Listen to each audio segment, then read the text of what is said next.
Bienvenidos, bienvenidas, hermanos, hermanas, vecinos, vecinas. Aquí estamos nuevamente para nuestro estudio semanal, estudio bíblico semanal, a través de emisora Logos, a través de nuestras páginas en YouTube.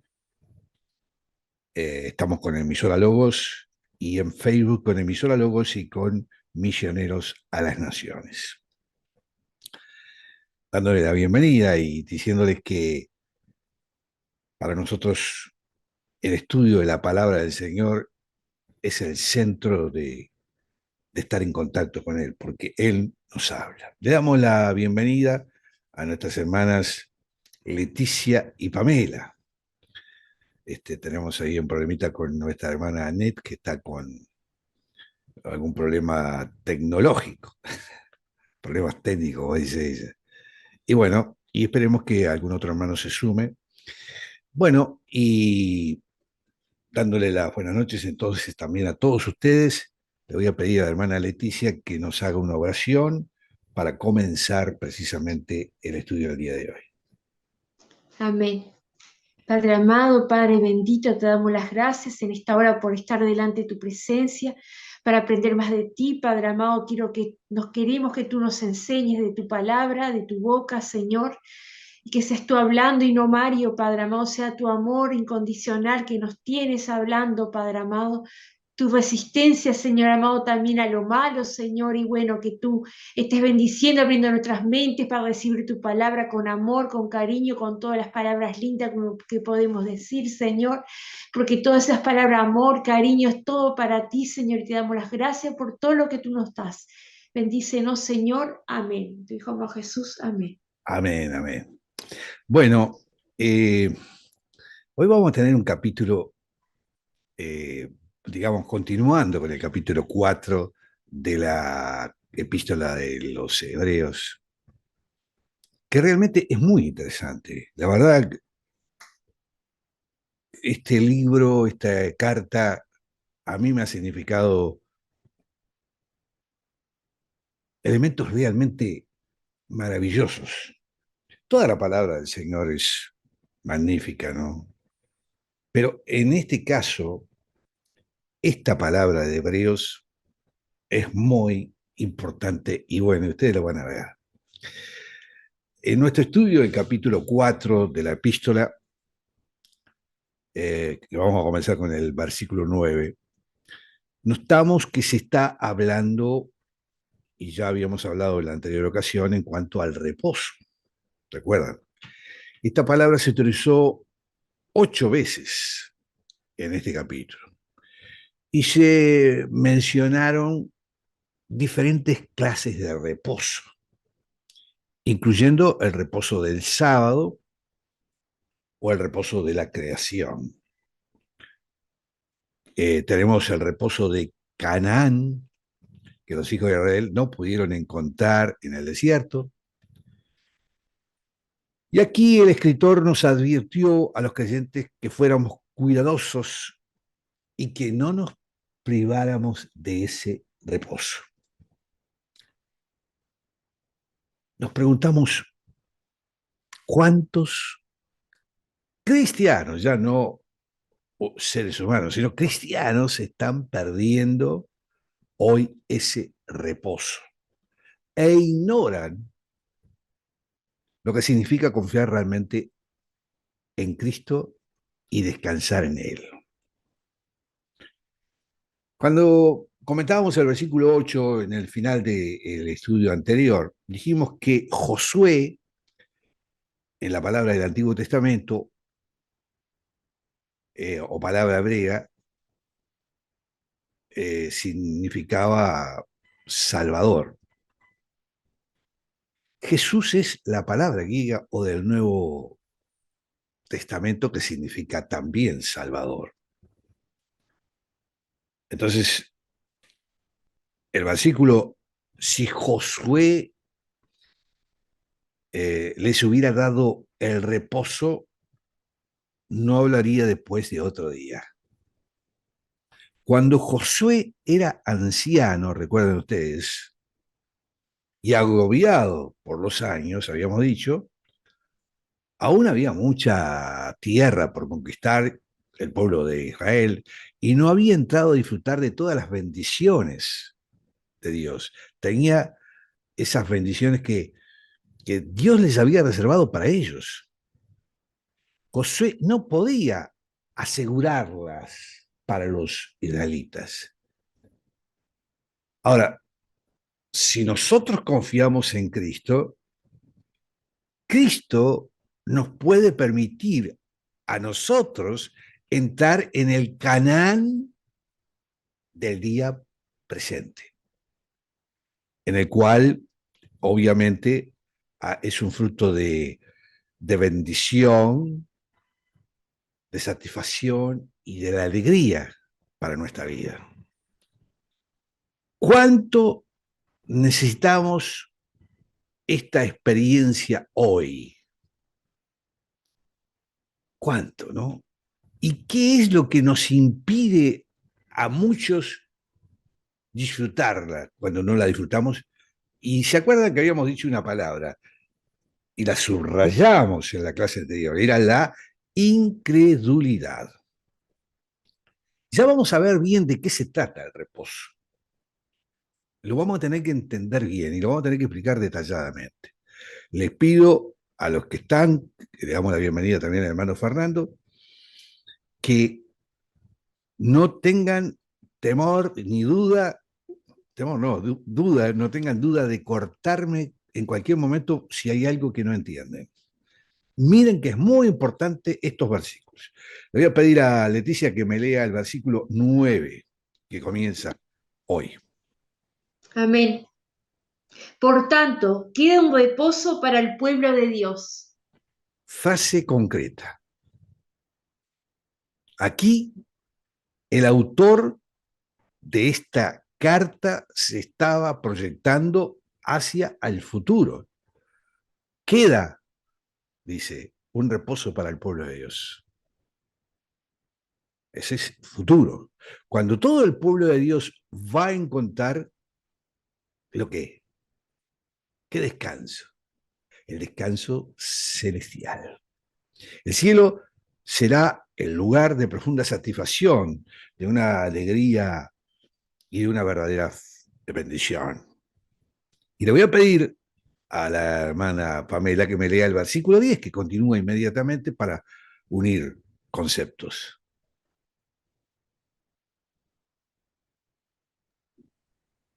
Amén. Y el que ha entrado, perdón, y el que ha entrado, pues, pueblo de Dios. Ay, no, perdón, me equivoqué. Y el que ha entrado en su descanso también descansa en sus obras, como Dios descansó de las suyas. Amén. Muy bien. Hay Biblias que hablan de descanso, hay Biblias que hablan de reposo. Es lo mismo. Pero vamos a tener que afinar bien esto, ¿no? Según el relato en el Génesis, Dios descansó el séptimo día y ya lo vimos anteriormente. ¿Cuál era la naturaleza de su descanso? No es que Dios estaba cansado, de ninguna manera. No se trataba de un descanso físico por esa obra tremenda de la creación. Uno pensaría, bueno, creó todo, estaría cansado. Dios. No, no, Dios no, no es un descanso físico. Esa no fue, digamos, en absoluto la idea que estaba detrás del término reposo, descanso. Aquí el pensamiento expresado contenía la idea de algo que se había completado, terminado en todas sus partes. Y fíjense qué concepto sacamos. Miren, entiendan esto. Desde ese momento, desde ese entonces, Dios no ha estado ocupado en crear, porque ya creó todo. Obviamente que Él necesitó lo que podríamos llamar los átomos, todo eso para crear el universo. Y Él los creó en el acto, todo a la vez. No ha tenido que crear más de la creación. Claro, ustedes me dicen, pero ha variado, ha habido bastantes cambios que han tenido lugar en el universo y está cambiando, pero fueron causados simplemente por esos átomos originales que van cambiando de lugar por sí mismos. Nosotros vivimos en un universo, esto es muy importante entenderlo, donde la creación ya ha sido finalizada. Este concepto no lo tiene la gran mayoría de, de, de, del mundo, inclusive los científicos. Solamente hay una excepción, una sola, que es la nueva creación. Y esa nueva creación comenzó con Cristo en la cruz y en el día de Pentecostés. Esa es la nueva creación. Vamos entendiendo esto, ¿no? El apóstol Pablo dijo en la segunda epístola de Corintios 5, en el versículo 17, de modo que si alguno está en Cristo, ¿qué dijo? Nueva criatura es. ¿Qué dijo? Las cosas viejas pasaron, todas son hechas nuevas. ¿Qué es lo único que está creando Dios en este tiempo? Son sus hijos, los hijos de Dios. ¿A través de qué? De la fe en Cristo. Y nosotros los hijos tenemos la promesa suya de un descanso. Dios nos ha prometido un descanso celestial. Pero es muy importante entender esto.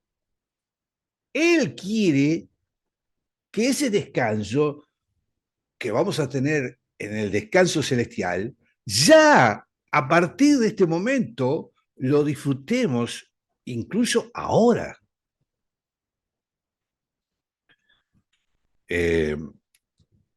Alguien por allí que estuve leyendo lo expresó poéticamente, fíjense, dijo, todo el camino hacia el cielo, miren qué frase linda, todo camino hacia el cielo es cielo. Muy buena frase esta, ¿no? Nosotros tenemos que disfrutar de esta vida. Esto es lo que el autor estaba hablando en este pasaje. Dios descansó. ¿Qué quiso decir? Vuelvo a insistir, no es un descanso físico, sino que Dios concluyó su labor, la ha terminado. En consecuencia, nosotros no tenemos que realizar la acción más mínima para hacer algo para lograr la salvación. ¿No es realmente esto una actitud de vanidad por parte nuestra creer que nosotros como pecadores podríamos hacer algo que impulsara a Dios a pensar que debe sentirse satisfecho de tenernos en el cielo porque vamos a añadir más valor a lo que ya hay allí? La realidad no es así. Él lo hizo todo, todo lo hizo por nosotros. E incluso nuestra propia justicia equivale, ante su mirada, a trapos sucios. Eso lo dijo el profeta Isaías, ¿recuerdan? Dios no puede aceptar nuestra justicia, la justicia humana, porque realmente no tenemos ninguna justicia humana. Fíjense que el apóstol Pablo, en Romanos, recuerdan cuando estudiamos Romanos, capítulo 3, en el versículo 10, dice, no hay justo, ni aún uno. Por lo tanto, Él nos ofrece una salvación completa. Y cuando nosotros confiamos en Cristo, entonces nos convertimos en una nueva creación en Él. ¿Se da cuenta lo que significa reposo, lo que significa descanso? Vamos a leer el versículo 11, le voy a pedir a Fernando que está por ahí, del capítulo 4, versículo 11.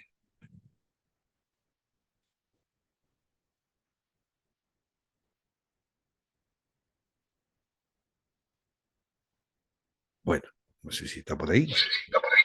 ¿Me hablaba mi hermano? ¿Me Versículo escuché bien? 11. Sí, es que, hermano, por el momento estoy escuchando nomás que voy manejando. Ah, No bueno, estoy escuchando en carretera, bueno, ¿ya? maneje con Eh, cuidado, no se preocupe, hermano. sí, Maneje con cuidado. disculpen por no avisar que voy manejando, pero lo voy Muy bien, escuchando atento. muy bien, muy bien. Vamos entonces con Leticia, versículo 11. Bueno, amén. Procuremos pues entrar en aquel reposo, para que ninguno caiga en semejante ejemplo de desobediencia.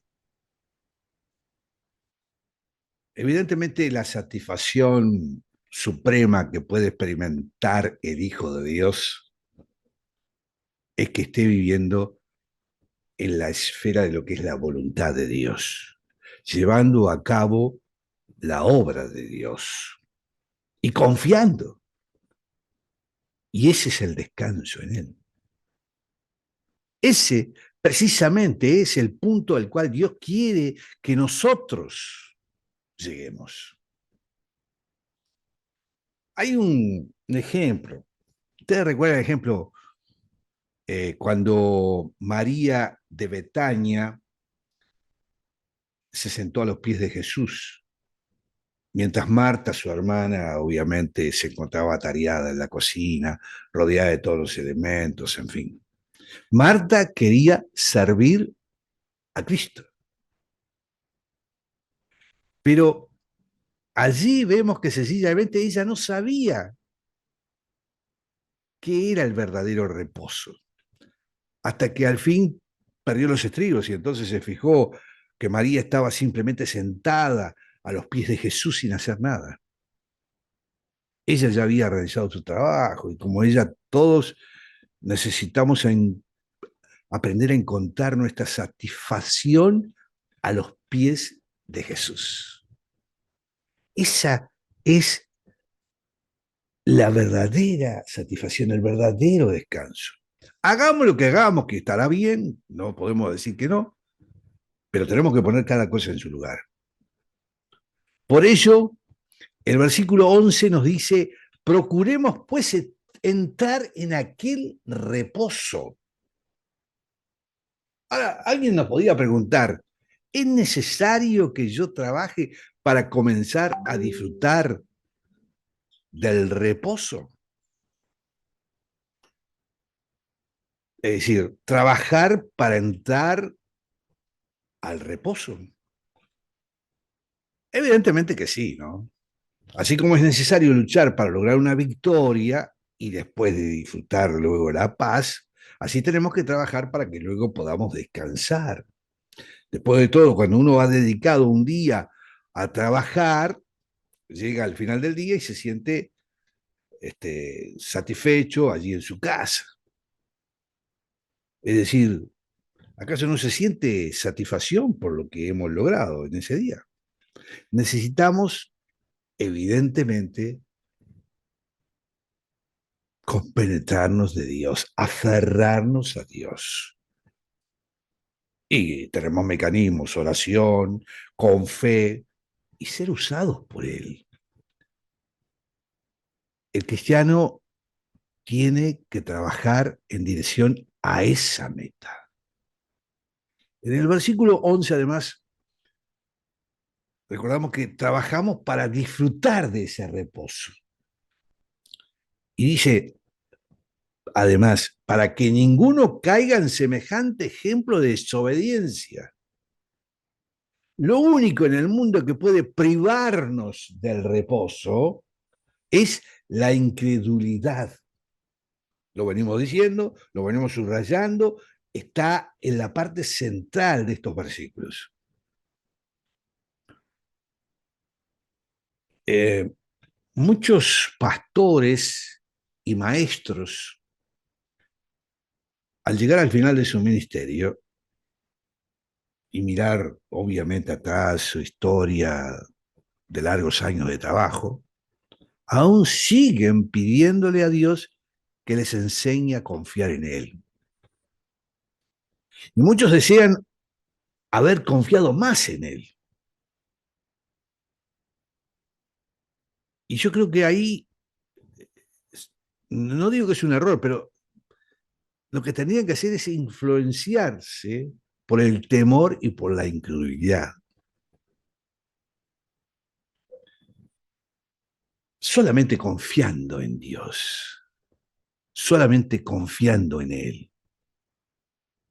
Y ahí comprobamos la realidad de la maravillosa experiencia del reposo que Dios provee. Y ahora llegamos a un pasaje hermoso, un gran pasaje de las Escrituras, el versículo 12 de este cuarto capítulo de Hebreos. Es uno de los mayores versículos, de los grandes versículos de la Biblia. Voy a pedir a la hermana Pamela que lo lea. Versículo 12, gran versículo este, tremendo. Amén. Que la palabra de Dios es viva, eficaz y tajante, más que una espada de dos filos, y penetra hasta la división del alma y del espíritu, hasta las coyunturas de la médula, y discierne los pensamientos y las intenciones del corazón.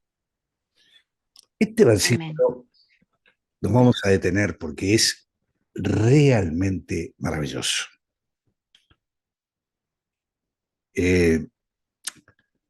Cuando dice el término por qué,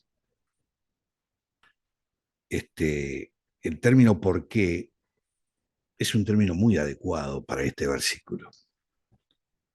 Es decir, actúa como un cemento que une toda la argumentación de ese párrafo. Algunos han dicho acertadamente que, indiferentemente de lo que uno piense de Pablo, el apóstol era un hombre lógico, fue un hombre muy lógico, usaba la lógica, y claro, muchos creen que por eso es puede ser uno de los autores de esta epístola. La palabra por qué, que es relativamente pequeña, pero aún así es una gran palabra. Alguien ha dicho, por así dicen, Dios hace girar puertas grandes sobre bisagras pequeñas. Y aquí tenemos una de estas pequeñas bisagras, pero tenemos una gran puerta sostenida por ella. Analicemos este versículo, que comienza mencionando la palabra de Dios. Hay algunos expositores que he leído que opinan que la palabra aquí no se refiere a la palabra escrita, sino a la palabra viviente, que es el Señor Jesucristo. Sin embargo, en la Biblia, la palabra escrita es llamada la palabra viviente.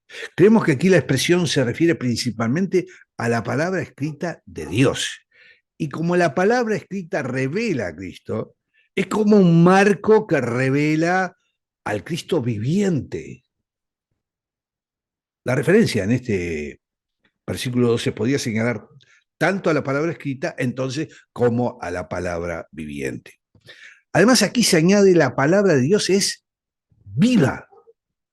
Se recarga el carácter viviente de esa palabra. Y sigue calificando. Esa palabra es eficaz. Corresponde a una palabra griega muy conocida, energes, energía, que significa que activa, que da energía. Así que la palabra de Dios es viva y transmite energía. Y continúo diciendo, la palabra es más cortante que toda espada de dos filos. Esto es muy importante. ¿Por qué de dos filos? Es eficaz y muy afilada, pero es una espada de dos filos. Puede cortar en una dirección y en otra. Cuando se predica, nada de lo que se esté predicando tiene que dejar de lado a nosotros mismos. Y uno descubre en ese ministerio que muchas veces se encuentra predicando a sí mismo.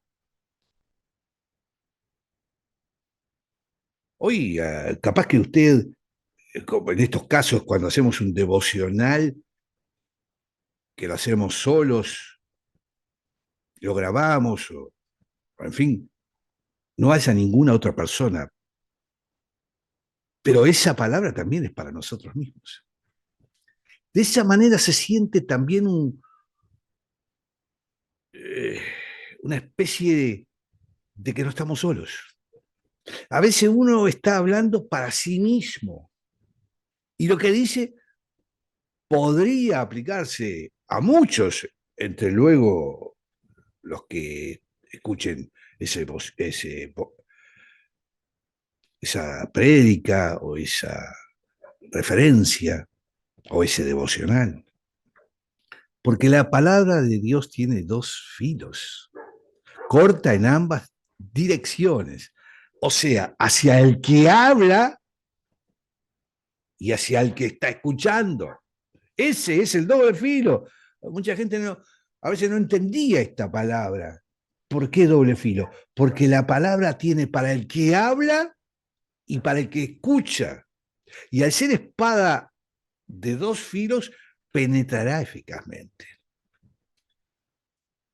Recordemos que el apóstol Pablo escribió a las tesalonicenses en su primera carta, en el capítulo 2, el versículo 13, dice, por lo cual también nosotros damos gracias a Dios sin cesar, porque cuando recibisteis la palabra de Dios que oísteis de nosotros, la recibisteis no como palabra de hombres, sino según es en verdad la palabra de Dios, la cual actúa en vosotros los creyentes.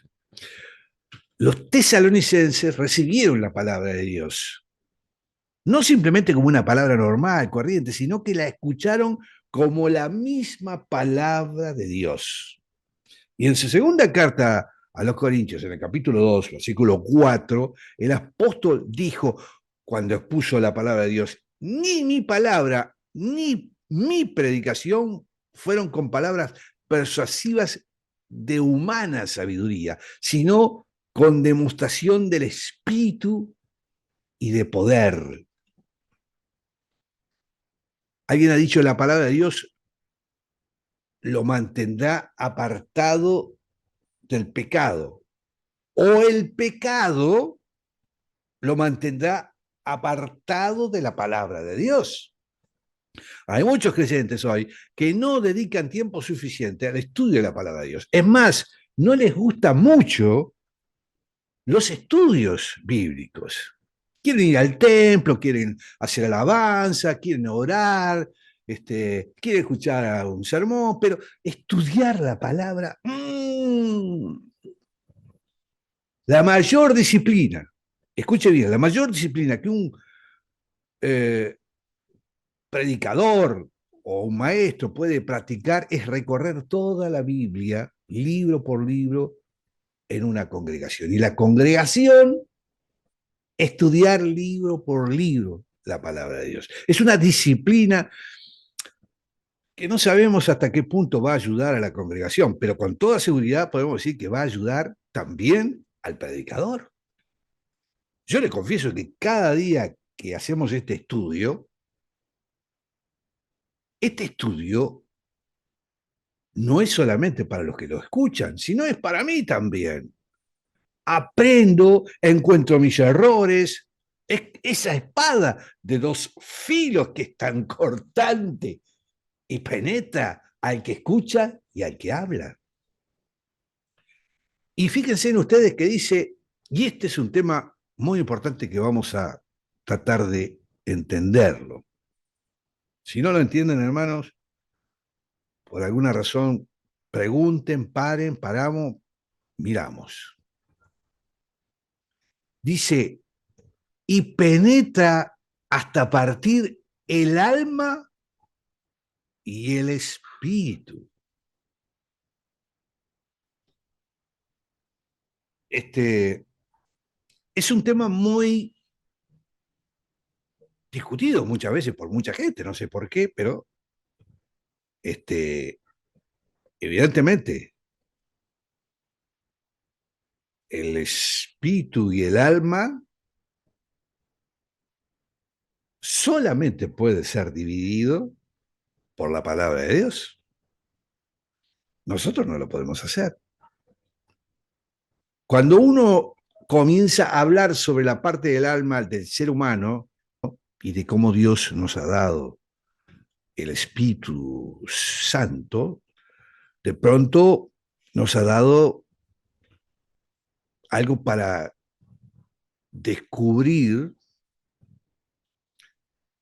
que ya no puede hacer una distinción, ya no se puede hacer una distinción entre el alma y el espíritu. Y solo la palabra de Dios puede hacerlo. En la Biblia hay ocasiones que podemos diferir de que en las palabras alma y espíritu son usados como sinónimos. Y hay otros pasajes en los cuales resulta claro que el alma y el espíritu están separados y no son lo mismo. Así que es muy importante esto, solo la palabra de Dios puede dividir el alma y el espíritu. Y también puede dividir, dice allí, las coyunturas y en algunas Biblias se habla de los tuétanos. Es decir, que la palabra de Dios puede entrar en nuestra propia carne y hacer una distinción. Eso lo podemos ver en el Salmo 32, en el versículo 3. A ver si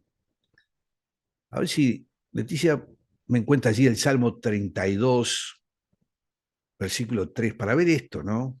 Esto de cómo la palabra de Dios puede entrar en nuestra propia carne y hacer una distinción. A ver si tenemos por ahí el Salmo 32, versículo 3, de ese versículo. Amén. Mientras callé, se envejecieron mis huesos en mi gemir todo el día. Ahí está. También dice,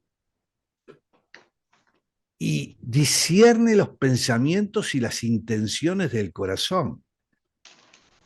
¿Sabe que yo uso en mi actividad profesional mucho la palabra discernir, que se utiliza aquí? Y usted sabe que no sabía, a ciencia cierta, que esta palabra proviene, es una palabra griega, de una palabra griega que significa crítica. Hoy tenemos muchos críticos de la palabra de Dios. Sin embargo, la palabra de Dios es la que critica. Lo critica a usted, me critica a mí, nos critica a todos. Ninguna persona está en una posición como para poder criticar o juzgar la palabra de Dios. Y hay muchas razones para ello. Una de ellas es que no hay otro libro parecido que se asemeje a la palabra de Dios. Usted sabe que este libro fue escrito a lo largo de un periodo de 1500 años por aproximadamente 45 autores, totalmente diferentes. Y ellos no oyeron, ni siquiera sabían lo que habían escrito entre sí, 45 autores diferentes. No había internet, no había WhatsApp, no había forma de comunicación, eran en tiempos diferentes, en lugares muy alejados. Sin embargo, todos estuvieron de acuerdo y todos ellos presentaron la historia de una salvación gloriosa. Es por ello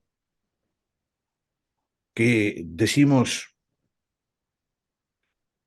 ¿cómo alguien puede juzgar un libro tan extraordinario?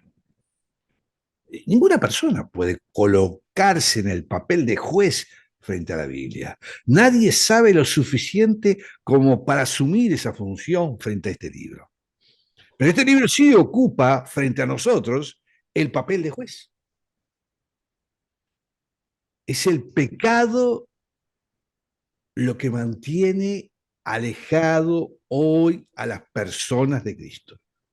No son problemas intelectuales frente al texto ni al relato bíblico, sino los problemas espirituales del corazón, los que mantienen a las personas separadas de Cristo. Un discernidor, o sea, un crítico de los pensamientos e intenciones del corazón, es que la Biblia no trata principalmente con los actos, con los hechos. Lo que hace la mano se debe a lo que la mente pensó. La mente tiene la acción de la mano en control antes de que la mano actúe. Yo muevo esta mano, como estoy moviendo ahora, muevo mi lengua, me muevo, todo eso anteriormente al hecho de hacerlo está en la mente.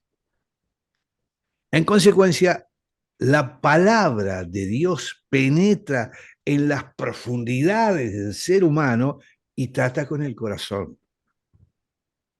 El Señor Jesús dijo en Mateo capítulo 15, versículo 19, porque del corazón salen los malos pensamientos, los homicidios, los adulterios, la inmoralidad sexual, los robos, los falsos testimonios, la blasfemia. Y hay una lista muy larga de impurezas, pero eso es lo que hay en los corazones de los seres humanos. Dijo el profeta Jeremías en el capítulo 17, versículo 9, engañoso es el corazón más que todas las cosas y perverso también. ¿Quién lo conocerá? Se preguntaba. Ningún ser humano puede conocerlo, pero Dios sí conoce su corazón, mi corazón.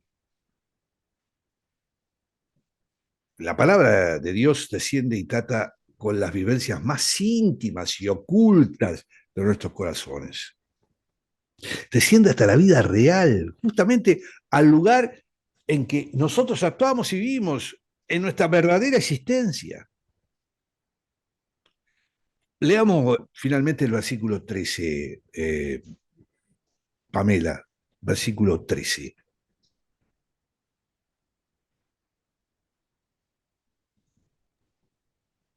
Amén. Y no hay cosa creada que no sea manifiesta de su presencia. Antes son todas desnudas y manifestadas al ojo de aquel a quien hemos de dar cuenta. Amén. Clarísimo, ¿no?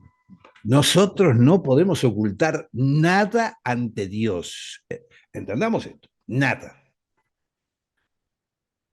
Algunos a veces creen que es una falsa ilusión, obviamente, que pueden evitar que Dios conozca todos los detalles de su vida, incluso los planes. Y oran a Dios pidiéndole ciertas cosas, pero nunca le cuentan sus motivos. Piensan que de esa manera la oración sonará mejor. Pero a la hora de la verdad, no tenemos que informarle sobre nuestras motivaciones porque él, claro, las conoce todas. Él es el que conoce nuestros pensamientos del corazón y todo lo oculto queda abierto, expuesto ante su mirada. Nuestra vida es para Dios como un libro abierto. A veces algunos preguntan si deberíamos confesarle a Él todas las cosas Y tendríamos que respondernos, ¿por qué no? De todas maneras, él ya la conoce. Entonces, simplemente lo mejor sería contarle. No se le puede, evidentemente, no se le puede ocultar absolutamente a nada, nada a Dios. Dios tiene toda la visión nuestra y esa palabra que penetra con doble filo nos da la pauta clara de cómo debe ser nuestra actitud. Por eso les decía, hermanos y hermanas, y todos aquellos que nos están escuchando y viendo, esta palabra tiene una profundidad tremenda. Y sí, y insisto en lo que se insiste en, en estos versículos que hemos comenzado a estudiar de Hebreos. Es el pecado que nos aleja de la palabra de Dios. No hay otra cosa. Algunos dicen, no, porque a mí no me gusta leer mucho, a mí no me gusta estudiar mucho, yo creo, tengo fe. No es eso, es el pecado que hace actuar de esa manera. Tenemos que entender esto, que tiene que ser una premisa fundamental para los hijos de Dios. Sabemos que el mundo está en una situación cada día peor, que nos mortifica enormemente, que nos da asco lo que está pasando y ni se imaginan lo que va a pasar. Y uno que está vinculado y ve los medios de comunicación, todo lo bochornoso de este mundo, a veces uno se amarga, ¿no? Es cierto, le da bronca. Pero nosotros los hijos de Dios tenemos que tener claro que todo eso lo tenemos que visualizar, que tenemos que llevar la palabra de Dios para combatir todo eso, pero que no tenemos que sentirnos mal, porque nosotros nos debemos descansar en Dios ya, hoy. Él nos da esa posibilidad a través de su gracia. Y tenemos que hacerlo y tenemos que efectuarlo. Hermanos, lo dejamos por acá. Vamos a seguir versículo por versículo. Y yo diría,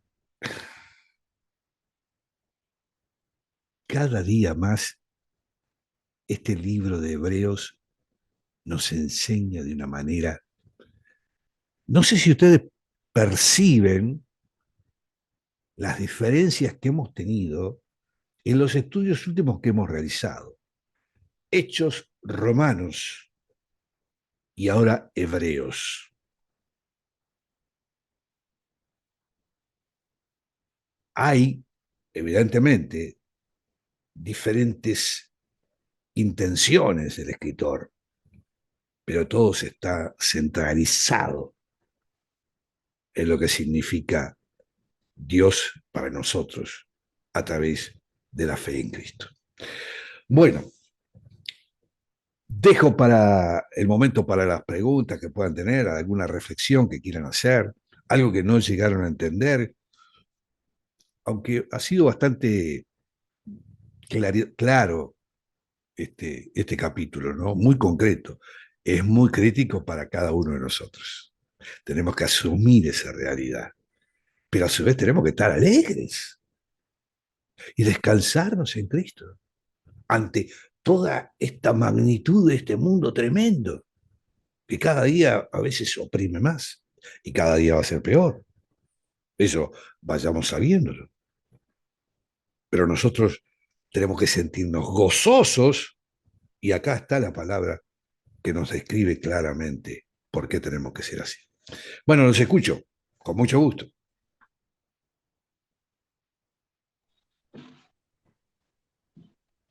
Fernando, Hermano Mario, sí, hola, hola. adelante. Sí. Bueno, escuchando que gracias a Dios escuché toda la prédica, el estudio. Voy a quedarme con algo que me gustó mucho, que igual tiene mucho que ver con la realidad, que yo creo que todos nosotros nos ha pasado, que somos, porque todos somos pecadores, ¿verdad? Entonces, hay algo muy cierto que se dijo, creo que al final, que fue que el pecado nos aleja de Dios, del amor de Cristo. Y, Exacto. y, y yo creo que si nosotros pensamos profundamente el momento o el tiempo que hemos estado más alejados de Dios, y nos hacemos la pregunta es ¿por qué? Ahí Yo está. creo que ahí le vamos a encontrar, pero muchísima razón a este versículo, a esta palabra, ¿cierto? Exacto. Así que lo encontré, pero mucho, mucho peso, y eso que nos hace reflexionar también cuando nos encontramos solos o alejados del Señor. Eso nos hace reflexionar, ¿quién es el que se aleja, el Señor o somos nosotros?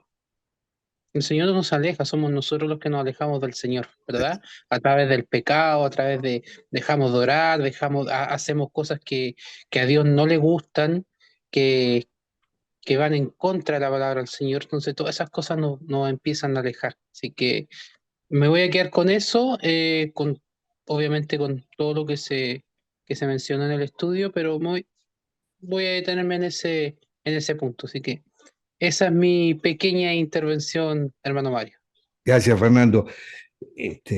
No nos alejemos del concepto que tiene esta carta. Precisamente, estaba dirigido a los hebreos porque se estaban alejando de lo que era la gracia que consiguieron a través de Cristo. Y iban teniendo incredulidad. Volvían a viejas tradiciones. Ese es el concepto de hebreos. Pero también nos habla del futuro, como en algún momento mencionábamos, y está dirigido hacia nosotros. Que el mundo, el pecado, nos aleja de Cristo. Nos aleja de la palabra viviente. Y por más rituales que hagamos, por más situaciones que hagamos, si perdemos la incredulidad y nos alejamos de la palabra, no conseguimos el descanso. Hay muchas razones por las cuales muchos hermanos en Cristo están sufriendo hoy día. Situaciones que da el mundo, es cierto. Dolores, enfermedades, situaciones económicas, situaciones familiares. Es cierto. Nos dan una situación, pero se amplifica. No la podemos resolver. Se nos complica la situación si aún esas situaciones nos comprimen y nos alejan de Cristo. Ahí está el tema. ¿Sigo escuchando? Una Leticia. pregunta. Sí.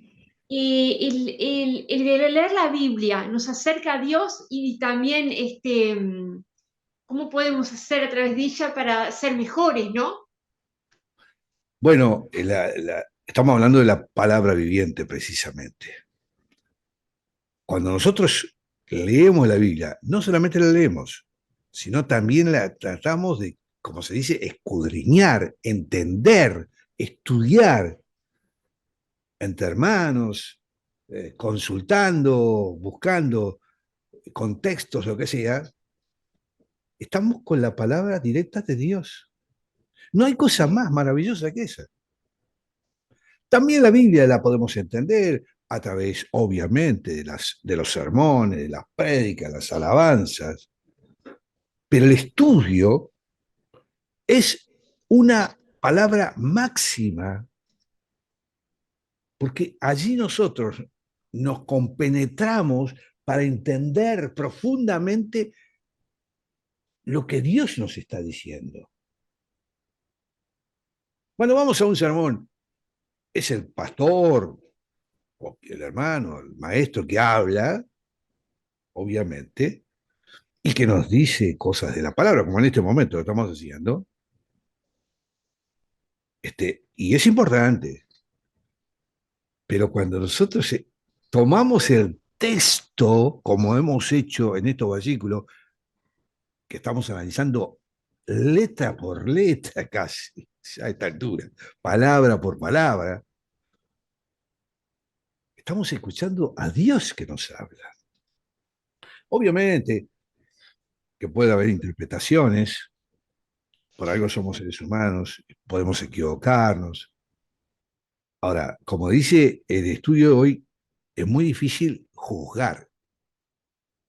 Nosotros no tenemos la capacidad de ninguna manera de juzgar la palabra de Dios. Es más, es al revés. La palabra de Dios nos juzga a nosotros.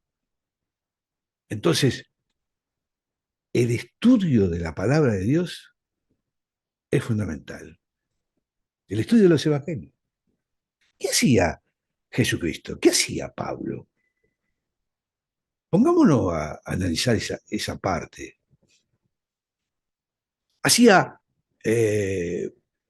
shows, como se hacen en muchas iglesias hoy, mucho baile, mucho canto, mucha parafernaria. No, enseñaban,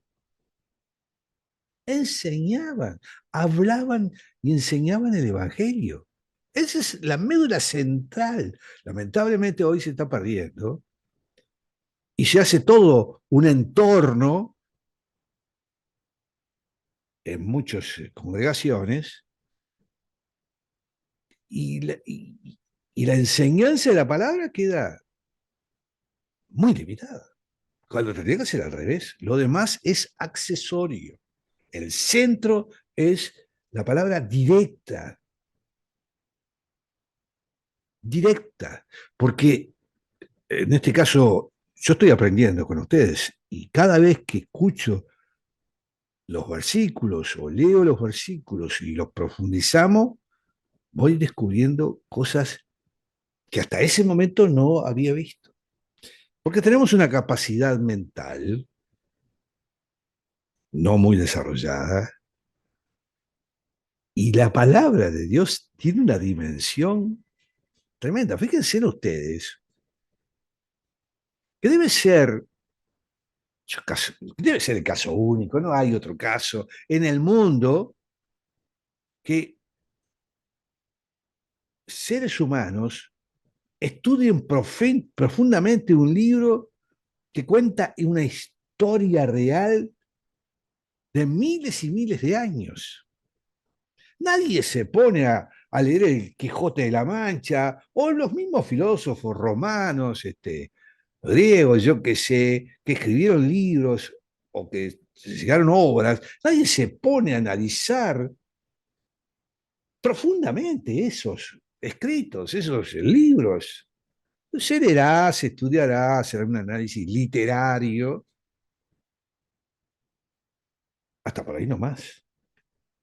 Es el caso único. ¿Por qué? Porque este es un libro que no es una obra literaria, aunque tiene elementos literarios. Es mucho más allá que un libro histórico. Es mucho más allá de una cuestión religiosa, mucho más allá de una cuestión religiosa. Es un elemento espiritual que viene directamente a ser la palabra de Dios. Entonces tiene una profundidad muy grande. Bueno, qué lindo es esto, ¿no? Otra pregunta. Sí, cómo no. ¿La palabra de Dios nos aleja del pecado? ¿Leer la palabra de Dios? Claro. ¿Estar en su palabra? Precisamente se da esa situación. Yo decía, por eso es como una palabra de doble filo. La palabra de Dios es como una espada, ¿no? Tiene doble filo para el que la habla y para el que la escucha, un elemento, pero también tiene un doble efecto. Si nosotros penetramos con la palabra de Dios, nos alejamos del pecado. Y el doble filo también hace hacer que si alejamos esa espada de doble filo, nos alejamos de Dios. Entonces, claro que leyendo la palabra, estudiando la palabra, analizando y escudriñando la palabra y entendiéndola y predicándola también, nos vamos alejando del pecado. Inversamente pasa lo contrario si no hacemos todo eso. Es el pecado que nos aleja precisamente de esa palabra. Así que, si será importante este estudio o todos los estudios que se realizan en todas las congregaciones en el mundo por distintos hermanos, es muy importante, es muy trascendente. Como decía acá, es la máxima tal vez. Y no hay mejor manera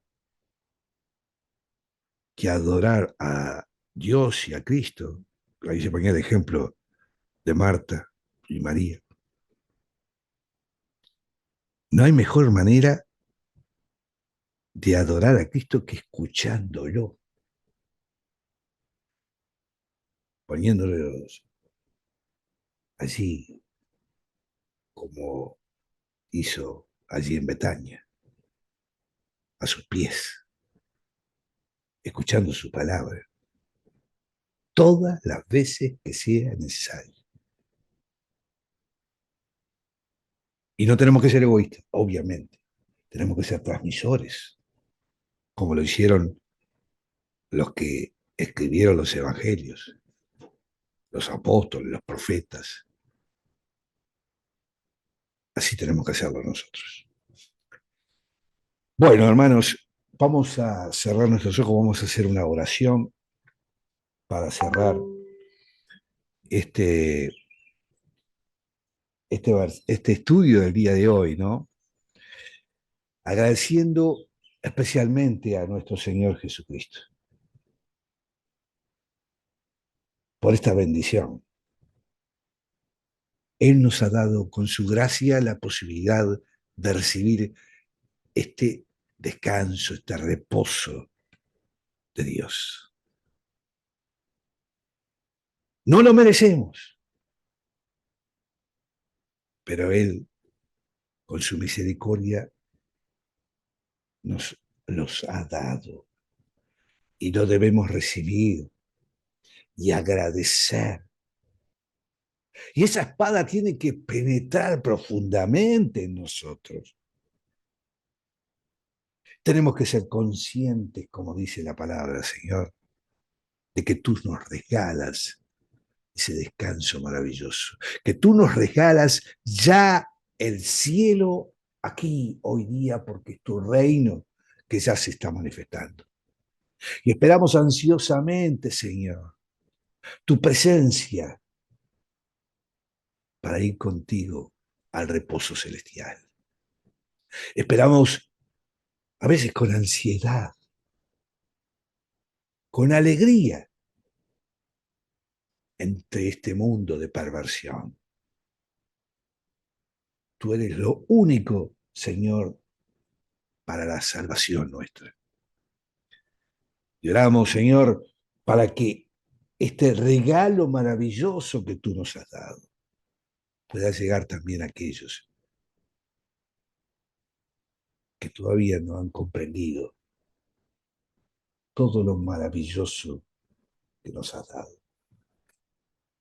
Que reciban tu palabra, que reciban ese momento tan especial de estar junto a ti, esperando tu venida y esperando para que este mundo reciba al Salvador. Gracias, Señor. Gracias, Señor Jesucristo. Gracias por tu palabra. Gracias por todo lo que tú nos das. Y que la gracia de nuestro Señor Jesucristo esté con todos nosotros. Gloria a ti, Señor Jesús. Amén. Amén.